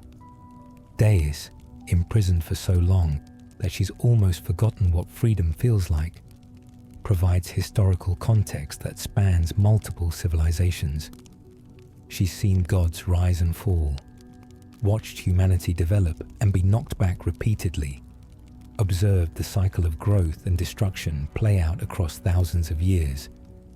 Her perspective is that divine intervention merely delays inevitable reckoning rather than preventing it, that civilizations must be allowed to succeed or fail on their own merits, rather than being artificially preserved past their natural lifespan. The game's approach to dragon transformations as gameplay mechanic reinforces narrative themes about power and control. Ryu can assume various forms, each one offering different capabilities and suited to different situations. The transformations are powerful, but come with costs, draining resources and occasionally requiring specific conditions to trigger. The Kaiser form especially, which requires mastering through confronting trauma, rather than simply leveling up, represents power that can consume the wielder if not properly integrated with conscious control. The decision to make Ryu silent as protagonist serves multiple purposes. It allows players to project themselves onto him more easily, imagining his responses rather than having them dictated by predetermined dialogue. It also suggests someone still figuring out his identity and place in the world, someone who listens more than he speaks, because he's still learning what it means to exist as the last of his kind. When he does speak in crucial moments, usually during cutscenes where voice is necessary, the words carry additional weight precisely because they're rare. The world design takes players through diverse environments that feel like they belong to cohesive setting, rather than existing solely as gameplay spaces. Desert regions show adaptation to harsh conditions through architecture and culture. Forest areas demonstrate coexistence with nature through building practices that incorporate rather than destroy existing ecosystems. Urban centers reflect different governing philosophies, with Wyndia's castle town feeling orderly and prosperous, while places under direct divine influence carry atmosphere of oppressive piety. The contaminated zones, places where ancient weapons or failed experiments left lasting scars on landscape, serve as visual argument for Miria's position. These areas demonstrate concretely what happens when powerful technology is misused or improperly contained. Walking through regions where the very ground is toxic, where normal life cannot survive, where the air itself seems wrong, makes visceral the dangers that Goddess fears humanity will unleash on themselves. The game doesn't dismiss these concerns as paranoid delusions, but acknowledges them as legitimate worries that nevertheless don't justify her response. The fishing minigame, seemingly disconnected from main plot, provides moments of peace and normality amid world-shaking events. It reminds players that life continues in small ways, regardless of grand conflicts between gods and dragons, that people still need to eat and find joy in simple activities even when facing existential threats. The Master System, where Ryu can apprentice to various experts to learn skills and gain stat modifications, reinforces themes about knowledge transmission and personal growth through dedicated study. The music, composed by Akari Kaida and Yoshino Aoki, supports emotional beats throughout the game, with tracks that range from playful village themes to ominous dungeon ambience to soaring battle music. The leitmotifs associated with major characters and locations create coherence across diverse areas, while variations on core melodies reflect changing circumstances and character development. Miria's theme combines grandeur with subtle discordance, suggesting power that isn't entirely benevolent despite claims to protection. The translation from Japanese to English preserves most nuances while making necessary adjustments for linguistic and cultural differences. Some humor doesn't quite land due to reference gaps, and certain puns or wordplay loses impact when converted to English, but the core themes and character arcs survive intact. The localization team made choices that prioritize clarity over literal accuracy when the two came into conflict, occasionally rephrasing dialogue to better convey intent than exact wording would achieve. The game released in 1997 in Japan and 1998 in North America. During period when PlayStation JRPGs were experiencing renaissance in Western markets. Final Fantasy VII had proven that console RPGs could achieve mainstream success outside Japan, and publishers were more willing to localize titles that previously would have remained exclusive to their home region. Breath of Fire 3 benefited from this openness, reaching audience that might not have encountered it had it released just few years earlier. The graphical style combined pre-rendered backgrounds with three-dimensional character models in ways that were common for period, but executed with particular attention to visual clarity. The backgrounds provided detail and atmosphere without becoming visually cluttered, while character models were distinctive enough to remain recognizable even in complex environments. The art direction favored slightly exaggerated proportions and vibrant colors over photorealism, creating aesthetic that has aged better than attempts at realistic graphics from same era. The encounter rate, as with many RPGs of the period, errs toward the frequent, sometimes interrupting exploration, with battles often enough to become frustrating during backtracking or when searching for specific locations. The game attempts to mitigate this through abilities that reduce encounter frequency and through keeping most dungeons reasonably compact, but it remains aspect that modern players often cite as dated design choice that impedes pacing. The combat system builds on foundations established in previous Breath of Fire games, while adding refinements like examination system that allows players to learn enemy skills. The formation system provides tactical depth through positioning that affects both damage dealt and received. The Dragon. Transformation mechanics evolve throughout game, with Ryu gaining access to more forms as story progresses, each one offering different balance of power and resource cost. Late game, players can even combine gene types to create hybrid forms with customized capabilities. The Master System deserves special attention for how it reinforces themes while providing gameplay depth. Ryu can apprentice to 18 different masters scattered throughout world, each offering unique skill sets and stat growth modifications. Bunyan teaches physical prowess, but reduces magical growth. Merrileap enhances magic at cost of physical stats. The masters themselves represent different philosophies about strength and growth, different answers to question of what it means to develop one's potential. Choosing master means choosing what kind of person Ryu becomes, what capabilities he prioritizes, what trade-offs he accepts. This mechanical system parallels narrative themes about choice and consequence, about how decisions shape who we become, about trade-offs inherent in any path chosen. It also reinforces that growth isn't simply a matter of gaining experience, but requires active choice about direction and focus. The same experience points yield different results depending on master chosen, just as same events can shape people differently depending on how they interpret and respond to them. The Fairy Village subplot provides additional layer to world building while offering gameplay benefits through Fairy's ability to restore health and save progress. The village itself exists in pocket dimension, accessible only through specific locations, inhabited by fairies who fled human society for various reasons.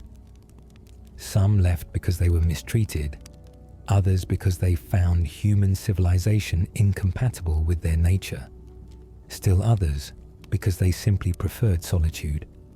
The village's gradual development, as Ryu helps recruit more fairies, parallels his own journey toward understanding and building community. The endgame sequence, after Miria's defeat, provides closure while acknowledging that major questions remain unanswered. Characters discuss what comes next, what world without goddess guidance might look like, what their roles might be in that uncertain future. There's no claim that everything will be perfect now that Miria is gone, no suggestion that her removal solved all problems rather than simply changing their nature. Instead, there's cautious optimism mixed with realistic acknowledgement that freedom brings challenges alongside opportunities. The different endings, determined primarily by player choice during final conversation with Miria, reflect the game's commitment to moral complexity. Choosing to restore Miria and accept her protection produces ending where characters acknowledge they've chosen safety over freedom, preservation over growth, but frames it as legitimate choice rather than obvious failure.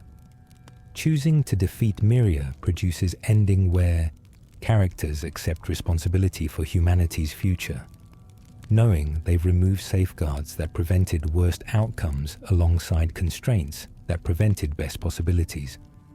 Neither ending is presented as objectively correct. Each represents valid response to impossible dilemma, defensible position based on reasonable interpretation of evidence presented throughout game. This refusal to provide clear moral guidance, to tell players they made right or wrong choice, demonstrates respect for audience intelligence and willingness to let themes breathe rather than collapsing them into simplistic morality tale. The game's legacy within Breath of Fire series is complex. It sold reasonably well and received generally positive reviews, but never achieved the mainstream recognition of contemporaries like Final Fantasy or Dragon Quest. It developed devoted fan base that appreciates its thematic depth and character development, but remained somewhat niche even within JRPG community. Subsequent entry, Breath of Fire 4, would take series in darker thematic directions while maintaining core gameplay elements. But 3 remains for many fans the series' high point in terms of balanced storytelling. Modern retrospective analysis tends to focus on how game grapples with questions about authority and freedom that feel increasingly relevant as societies continue debating proper balance between security and liberty. Miria's arguments echo contemporary discussions about surveillance and safety, about whether people can be trusted with dangerous knowledge, about how much control governments should exert over citizens ostensibly for their own protection. The game doesn't provide answers to these questions, but it presents them with nuance that encourages continued reflection. The Brood genocide functions as powerful metaphor that resonates beyond its specific fantasy context. Throughout history, groups have been eliminated because those in power decided they represented unacceptable threats or obstacles. The justifications vary. Always it's presented as unfortunate necessity, as tragic but unavoidable choice made for greater good. The Guardians who carried out the slaughter, believing they protected humanity from monsters parallel.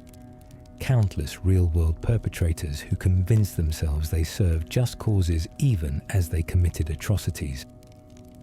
Garr's journey from unquestioning weapon to guilt-ridden seeker of redemption explores how people can maintain good intentions while participating in evil systems. He genuinely believed he was protecting humanity, genuinely thought the Brood represented existential threat, genuinely trusted authority figure who created and directed him. Learning the truth doesn't absolve him, doesn't make past actions acceptable, but it does offer path towards something resembling redemption through dedicating the remainder of his existence to opposing the lies he once served. The relationship between trauma and ideology gets examined through multiple characters. Miria's tyranny stems directly from trauma of watching her world destroy itself. Teepo's fanatical devotion to Goddess grows from trauma of losing everything and needing absolute framework to make sense of senseless suffering. Even Ryu's determination to oppose divine control connects to trauma of learning his entire species was exterminated based on lies. The game suggests that trauma itself is neutral, a wound that can motivate either growth or destruction depending on how it's processed and integrated. The generational aspect of conflict adds depth often missing from fantasy narratives. The current crisis didn't begin with Ryu's generation and won't end with Miria's defeat. The patterns that produce this confrontation, the cycle of innovation and suppression, the tension between divine control and mortal autonomy, these predate current characters and will continue in some form regardless of outcome. The game's timeline spans centuries, with references to events and civilizations that rose and fell long before story begins, creating sense of history that grounds fantastic elements in something resembling realistic long-term development. The supporting cast members each grapple with their own versions of central questions. Nina must reconcile compassion that drives her to help others with recognition that helping sometimes means allowing people to make mistakes and face consequences.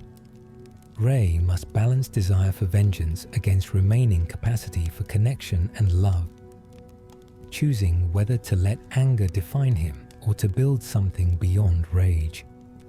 Momo must decide whether pursuing knowledge is worth risks that knowledge might be misused, whether innovation deserves support, even when it could facilitate destruction. These individual struggles combine to create portrait of society at inflection point, collection of people facing questions about their world's future and their role in shaping it. The game trusts that showing these struggles honestly, without predetermined answers or simplistic resolutions, will resonate more deeply than providing comfortable certainty that one approach is obviously correct and others obviously wrong. The dragon transformations serve as visual representation of Ryu embracing, rather than hiding his nature. Early in game, he transforms accidentally or under duress, his draconic nature emerging as crisis response rather than conscious choice. As story progresses and he gains understanding and control, transformations become deliberate tactical decisions rather than automatic reactions. By endgame, he can assume dragon form at will, cycling through different variants to suit different situations, fully integrated with aspects of himself that once frightened him. This progression from accidental to controlled transformation mirrors broader character development from confused child to self-aware adult, capable of making informed choices about identity and purpose. The Kaiser form specifically represents trauma and rage that must be confronted and integrated rather than suppressed or allowed to run wild. Mastering it requires acknowledging anger and grief while refusing to let those emotions control behavior, accepting their existence without granting them dominion. The world's geography reflects its tumultuous history, with various regions showing evidence of different developmental stages and catastrophes. Some areas display advanced technology maintained through cargo cult understanding, people operating machines according to ritual procedures without comprehending underlying principles. Other regions have reverted to pre-industrial conditions, technology lost or deliberately rejected in favor of simpler lifestyles. Still others show contamination from ancient conflicts, land itself poisoned by weapons deployed generations ago. This geographic diversity creates a world that feels lived in, rather than merely designed as gameplay space. Each region has its own culture and challenges, its own relationship with technology and authority, its own attitude toward dragons and goddess, and questions of freedom versus safety. Players encounter communities that embrace Myria's protection gratefully, alongside those that chafe under restrictions they find suffocating, demonstrating that reasonable people can reach different conclusions about same circumstances. The game's approach to religion avoids both wholesale condemnation and uncritical acceptance. Myria's followers aren't universally depicted as deluded or malicious. Many genuinely believe in her protection and feel safer living within boundaries she establishes. Their faith provides comfort and community, gives meaning to lives that might otherwise feel purposeless. But game also shows dark side of absolute faith, the way certainty can enable atrocity when believers convince themselves they serve higher purpose that justifies any action. This balanced portrayal reflects mature understanding that religion itself is neither inherently good nor inherently evil. That same system can provide community and meaning for some, while enabling oppression and violence for others. What matters is whether faith encourages growth and compassion or stagnation and cruelty, whether it opens hearts and minds or closes them, whether it serves human flourishing or demands human sacrifice to divine ego. The emphasis on personal choice as determining factor in outcomes places moral weight squarely on individuals, rather than systems or fate.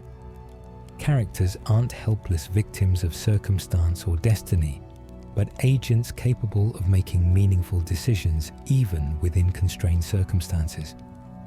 Ryu could have accepted his fate as last dragon and lived quietly, avoiding confrontation that might get him killed. He chooses instead to oppose Myria, despite risks, because he believes some things matter more than personal safety. This emphasis on choice extends to player experience through mechanical systems that allow customization and different approaches to challenges. The Master System lets players shape Ryu's development according to their preferences.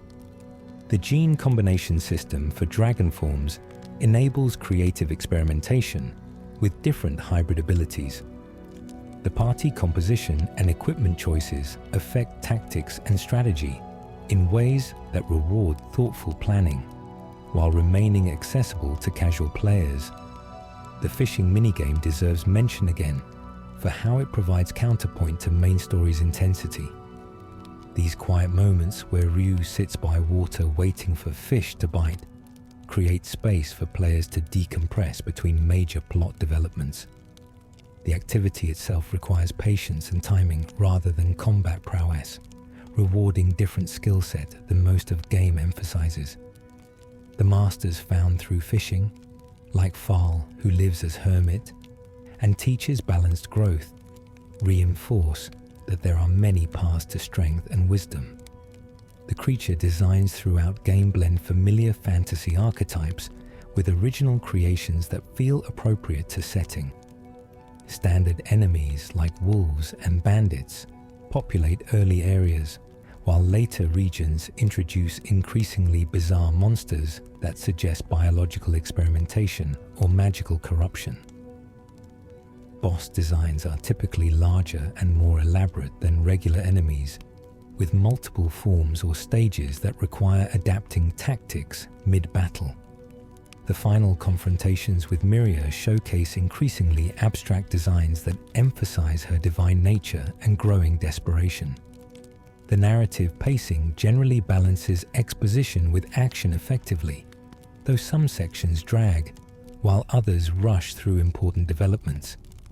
The childhood portion establishes characters and relationships with appropriate thoroughness, taking time to build investment before tragedy strikes. The transition to adult timeline skips years, but provides enough context through dialogue and environmental storytelling that players can fill in gaps. The endgame accelerates significantly, compressing what could be multiple plot arcs into compressed sequence that some players find rushed, while others appreciate for maintaining momentum. The dialogue ranges from functional exposition to genuinely affecting emotional exchanges, with better writing typically occurring during character-focused scenes rather than plot dumps. Individual characters have distinct voices and speech patterns that make them recognizable even without name tags. Rei's casual toughness, Nina's earnest compassion, Momo's technical enthusiasm, Garr's formal dignity, each comes through in how they speak and what they choose to discuss. The localization team deserves credit for preserving these distinctions while adapting script for English-speaking audience. The various systems and mechanics interconnect in ways that encourage experimentation and reward player engagement. The examination system allows learning enemy skills, but requires conscious choice to use examination rather than simply attacking. The master system shapes growth over time, but requires committing to choices that might lock out other options. The Dragon Gene system enables powerful hybrid forms, but demands finding and combining specific genes through exploration and experimentation. These interconnected systems create gameplay depth that extends beyond simple level grinding, encouraging players to think about builds and strategies, rather than just pursuing highest numbers. The game rewards creativity and planning while remaining accessible enough that players can succeed without optimizing every choice. This balance makes it approachable for broader audience while offering depth that dedicated players can explore. The themes explored throughout Breath of Fire 3, about freedom and safety, about power and responsibility, about genocide and redemption, about trauma and ideology, these remain relevant decades after initial release. The game doesn't provide easy answers to hard questions, doesn't insist on single correct interpretation of events it depicts.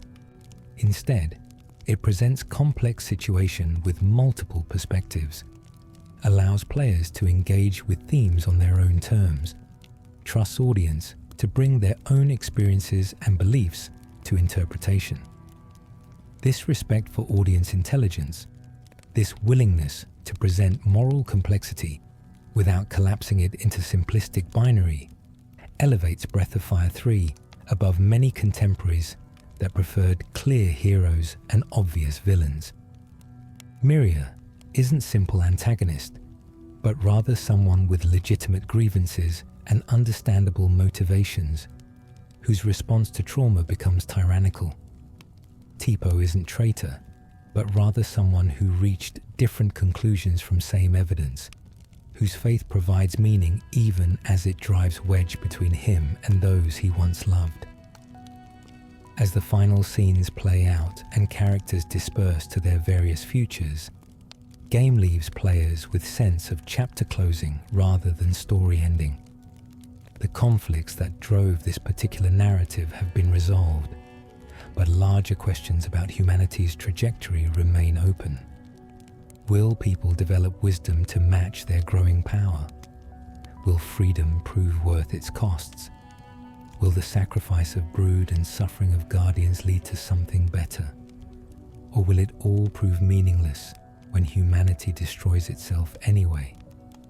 The game refuses to answer these questions definitively, acknowledging that some questions don't have answers, only ongoing processes of figuring out responses through trial and error. It suggests that the asking itself matters more than having definitive answers, that grappling with hard questions is part of what makes us fully human, rather than children requiring divine parent to make decisions for us. If you found yourself moved by this tale of dragons and goddesses, of freedom and tyranny, of the terrible costs of safety purchased through surrendering autonomy, consider letting me know your thoughts in the comments below. Did you side with Ryu's choice for freedom despite its risks?